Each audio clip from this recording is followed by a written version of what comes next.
بسم اللہ الرحمن الرحیم۔ السلام علیکم۔ چائے جہاں دنیا بھر میں سب سے زیادہ استعمال ہونے والی مشروب ہے، وہیں اس سے متعلق ایسی طبی فوائد کے حوالے سے باتیں گڑی گئی ہیں جس کا حقیقت سے کوئی تعلق نہیں ہے۔ چائے کے نقصانات اور فوائد پر عرصہ دراز سے بحث چل رہی ہے، اور ایسی 5 بڑی غلط فہمیاں بھی چائے کے حوالے سے پائی جاتی ہیں جس پر نہ صرف لوگ عمل کرتے ہیں بلکہ باقاعدگی سے دوسروں کو بھی اس پر عمل کرنے کی تلقین کرتے ہیں۔ چلے ہم آپ کو ان 5 غلط فہمیوں سے آگاہ کرتے ہیں۔ سبز چائے کے استعمال سے وزن کم ہوتا ہے۔ محققین کا کہنا ہے کہ معاشرے میں ایک رائے یہ بھی پائی جاتی ہے کہ سبز چائے کے استعمال سے وزن کم ہوتا ہے، حالانکہ یہ سراسر غلط ہے، بلکہ سبز چائے میں کم مقدار میں ڈرگ کی ایک ایسی قسم پائی جاتی ہے جو صحت کے لیے مضر بھی ہو سکتی ہے۔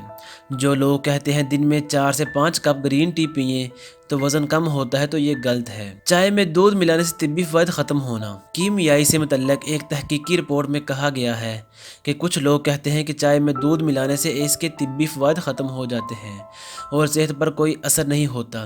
دراصل ایسی سوچ غلط ہے۔ دودھ میں کیلشیم پایا جاتا ہے جس کے استعمال سے ہڈیاں مضبوط ہوتی ہیں، اور یقینی طور پر یہ صحت کے لیے بہت مفید ہے۔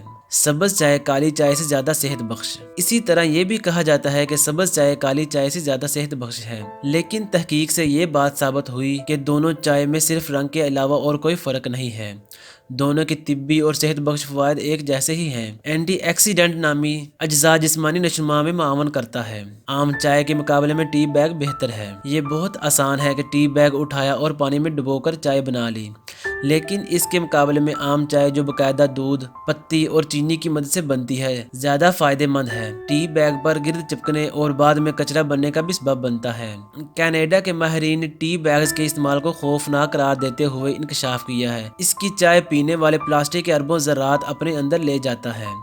جڑی بوٹیوں والی چائے میں نشہ نہیں ہوتا۔ عام روایت ہے کہ جڑی بوٹیوں والی چائے میں کیفین نشے والی اجزاء نہیں ہوتی، بلکہ حقیقت اس کے برعکس ہے۔ جڑی بوٹیوں والی زیادہ تر چائے میں کیفین ملی ہوتی ہے۔ بعض ماہرین اسے چائے ماننے کے لیے بھی تیار نہیں ہیں، جو درختوں کے بیج، پھلوں اور شاخوں کے ریشوں میں سمیت دیگر اشیاء سے مل کر بنتی ہے۔ دوستو، آپ کو یہ ویڈیو کیسی لگی؟ نیچے کمنٹ میں ضرور بتائیں۔ مزید اس طرح کی اچھی ویڈیو کے لیے میرے چینل کو ضرور سبسکرائب کریں اور اپنے دوستوں کے ساتھ بھی شیئر کریں۔